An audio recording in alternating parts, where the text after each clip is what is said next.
Ashama harka fuunee akkam jirtanii kabajamtoota fi jaalatamtoota chaayinaa laayyaantu asallaa jiru jalatti argamtan nagaan koo bakka jirtattis naa gaggaabu bakka jiraattanii bakka eeggamtanii yoo na eegdan isiniin jechuun jaaladha.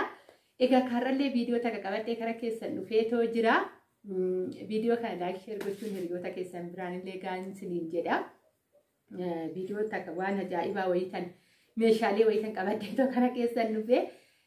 Meeshaalee sunis maali noggaatti walumaan ilaalla waan guddiyettu jechuudha har'a kan hoggaan jedhu mooyyuu naasisa yookaan haala qaala'insa jireenyaatti irratti osoo hin ta'ini waan amma yeroo irra keessa jirruutti qabadhee too dhufeen isiniin jedha kun maali inni kana qabadhee dhufe sababa meeshaalee gurguddaawwan ol ka'iinsa inni xixiqqaan immoo maal fakkaata kan jedhuun qabadhee kara keessan dhufe jechuudha asumaan immoo gabanumaan information illee isiniif ta'a.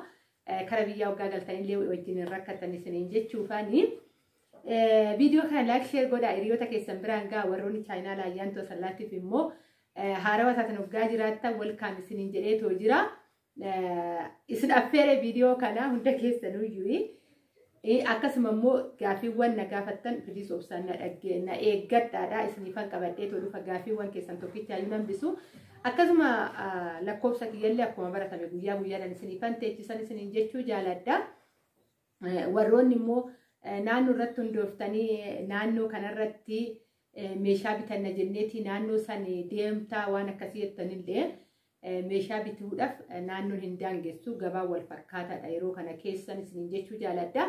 Kanaafiyyuu hin sodaatina gabaan kun gad jedhina gabaan kun ol jedhina kan jedhu hin jiru. Fakkeenyaaf keessattuyyuu warri daldala gurguddaa qaban dhaabba mataa isaanii qabu fakkeenyaaf dhaabni isaanii Finfinnee waggaa ta'ee Adaamaa qirincaafi qabu Asallaa qirincaafi qabu Shaashamannee qirincaafi qabu akkasuma magaalota adda addaa Jimmaa Amboo waan akkasii kana qabaachuu maal waan ta'eef ani waan gurguddaa hojjetan waan akkasii wal qabatee jira waan ta'eef iyyuu jechuudha kanneen illee waan bitachuu barbaadan waan gurguddaa ta'ee meeshaalee wal qabatee jira waan ta'eef iyyuu sodaatina isiniin jechuun jaaladha magaalaa fi kan jiraattanii bakka feetanitti kanuma san fakkaatu argachuu dandeessu. Akkasuma immoo waa'ee gatii rakabooti irratti akkanatti 3,000 nuun jedhanii ati immoo 2,300 nuun jettee waan akkasii kan jettanillee jirtu 2,300 immoo 2,500 waraqata irraa ilaale yeroo isa waan ta'eef ammaan dagadhee dhiifama naa godhaa dogongora 200,500 jechuu jirtu sana jechuun jaaladha. San gubbaa irratti kaa'ee egaa boota namni dhaqee gaafate murteessaadha ta'uu danda'a. Ani magaalaa Adaamaa kan gaafadhe magaalaa Adaamaa keessa kanaan jira hedduman dhaqee koo gaafadhe waan ta'eef iyyuu isiniin jechuu jaaladha. Meeshaalee immoo nan bita hidhee tanan jechuudha kanan gaafadhe. Gaafa bittu already gatii isa himatanii miti gadi sii bu'u kana fakkaata. Oduu biraa isinitti hin baay'isu egaa kaa'amma tokkoon qibaatii ani mana keessatti fayyadamaa jiru. Saamunaawwanii waanuma xiqqaan isinitti argisiisa. Waa'ee immoo meeshaalee nyaataa gaafa tokko qabadhee tan dhufa. Qibaatiiwwanuma ergaan galee kanaan ani fayyadame gatiin isaa meeqa akka ta'e qabadhee kara keessan dhufe egaa kaleessa meeqan akka jiru hin beeku. Onlaayinii irra qibaatii kanan biyya sanitti beeku jechuudha. Shaahinii gubbaarratti ni bitama. Gatiin isaatiillee achitti jiddu galeessaa dhibbaaf akkasuma hoomamu waan akkasiitidha. Natti fakkaate wanta gongoruu baadhee kaatudha kan biyya galeenis niin jedha. Ani dabbasaa dhafan kanan bitee qananiidha osoo hin ta'ini isinitti mul'ata jedhee yaada gatii isaa isinitti muufan. Biyyuma keessa mana keenya keessatti kan nuti fayyadamnu qoftu hagam akka qaala'insa qabu hagam akka weddii ta'e yookaan hagam akka ol ka'aa ta'een isinitti maafan malee qibaatii kana fayyadamaa isin jechuuf miti. Ani dabbasaa kee baay'ee wajjin rakkadhee ni caccaba.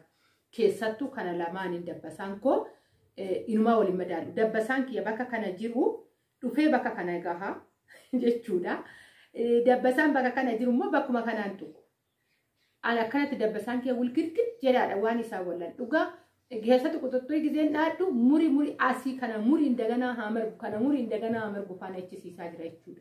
Kanarraa kan ka'e ni fooyyessa jedhee tan qibaatii kanan bite birrii 600 bite. Egaa hagam akka wuddii ta'e isinitti muufan malee qibaatii kanan fayyadamaa isiniin jechuu gootifi miti. Isin kan jirtan biyya biraa ani kanan jiru biyya keessa waan ta'eef iyyuu jechuudha. Qibaatiiwwan biyya keessattu iyyuu already amma baay'ee gaariidha. kana caalaa kanan 600 itti baasee bite caalaa dabbasaa kiyya kan wallaa qixxeessaa jiru akkuma argaa jirtan dabbasaa tokko seetii miti yookaan qabsiisu tanaan dura immoo viidiyoo biyya Arabaa ta'ee too hojjedhe ilaaluu hin dandeessan dabbasaa kiyya ol dhadhaabbata jechuudha maaliif kuni caccabaa akkas waan akkasii ta'eetu jechuudha garuu amma wal qixxaataa jira haga kanaan hin gaallee jedheetillee yaaduu baadhu haga jidduu kana akkanatti fi duuba kana ni gaali jedheetillee yaaduu baadhu hanga tokko fooyya'e jedhee tajaajila kana lamaan rakkatanii jechuudha namni akka koo rakkate hin jira jedhee too yaadu odoo wal qixxee dabbasaan xiqqaachuun rakkoo tokko hin qabu dhugaan isin hin jira wal qixxee dabbasaan namuu rakkoo tokko hin qabu kara tokkoon dhumee kara tokkoon dhugaa guddatu qabsiifachuuf si rakkisaa dhaachuuf si rakkisaa. Dhugaa baay'ee wajjin hin rakkatte jechuudha. Yookaan muree isaan qixxeessuu fi dabbasaawwan koo garaa na nyaata. Kana akkan godhuu wallaale. Kana muruu fi dabbasaa qaaruu lamaan muranii maal akka fakkaatu ilaalaa. Kana bitee haga tokko keessattuu caccabaa keessaa san haga tokko fooyyessee jira. Hunduma caalaa immoo dabbasaan ani dhugaan isin jedha. Irratti jijjiirama arge hundumaa ol keessattuu dabbasaa fi amma Jim jedheetu man fide waan tokko homaatti kun miicceetu man fide homaa ani waan tuksii ergan dhufe yeroo takkitti bichaan tokkos ergan biyya Arabaatti dhufe jechuudha. Namni yeroo baay'ee kara biyyaa waggaa galee dhugaa naannatiidha waan ta'eef kara mana dabbasaa deema ani yeroo takkitti bichaan tokkos ishiidhaan nan aara. Naa qabuu didee dabbasaan maal akka ta'e beeku akka tokko ta'ee baay'ee tokko na rakkisee jechuudha. Ishiidhaan yeroo takkitti tokkos nama dabbasaa keen tokkos roolmaanuma dhaaddaa roolmaanuma fila jechuudha. Dabbasaan ana qibaatiin na gargaara. Kuni garuu barumaa hin qabu. Zaalaash barumaayyuu hin qabu. Dhugaa ani arginaan zaalaash inuman beeka jechuudha. Ciqaadhaniinis fasaashidhaanis zaalaashin kun ana baay'ee tokko na gargaara. Gatiin isaa meeqa waggaa jettan gatiin isaatu baay'ee guddiidha. Duraan meeqaan dhugaa birri shashafaa ta'inaa hin duraan jechuun bara 2000 keessa jechuudha. Amma garuu 100 fi birri 35dha. Haga 40 deemaa jira jechuudha. Amma kan guyyaadhaan kanarraan amma ittiin bite kana amma fixee akkuma argaa jirtan kan dabbasaa kee baay'ee jijjiirama irratti fide. Dhugaa birrii guddaatti baastanii bituurra siniin jechuudha. Ani 600 itti baasee bite haa ta'u xiqqoo kana jijjiirama isaa kan hoggaa wanni harkaan tutte lasuu dhiisee qoroffoodha.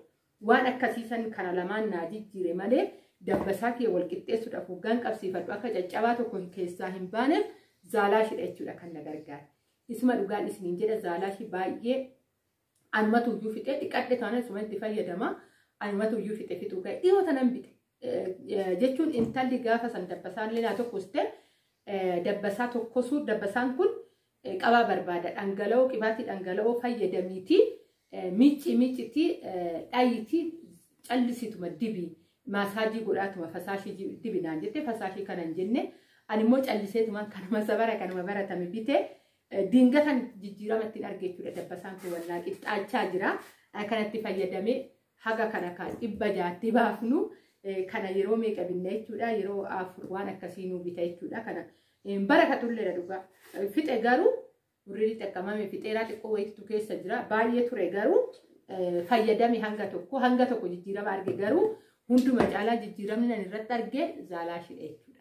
Dhugaa zaalaashii baay'een irratti jijjiirama arge ideebisee